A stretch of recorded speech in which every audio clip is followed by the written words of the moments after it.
So, kalau katalah kencing manis dah memang 10 tahun, 20 tahun, very soon dia akan affecting the end organ. Salah satunya is your kidney lah.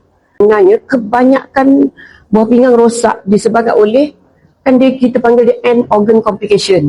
Dia sebenarnya datang puncanya adalah from your darah tinggi, from your kencing manis, drugs, painkiller, batu karang mungkin, toksin semua tu.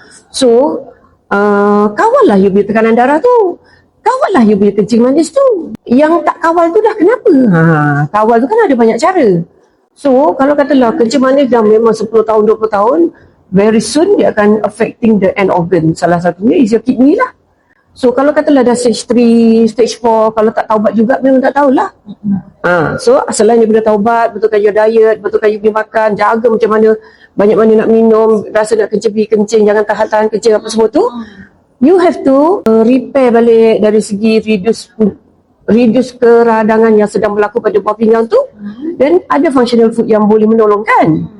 Macam aloe vera tu menolong you punya kerja buah pinggang tu sendiri. Maknanya dia akan bantu detox system, bantu oxygenation, aliran darah tu semua bagus. Jadi buah pinggang tu memang dah penat, jadi bantulah dengan aloe vera tu. Itu satu.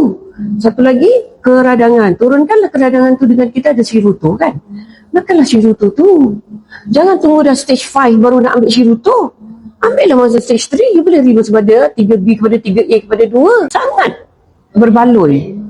It's really worth, you tahu tak, kalau katalah you dialysis paling tidaklah satu minggu 3 kali dialysis. Katalah satu kali dialysis RM200.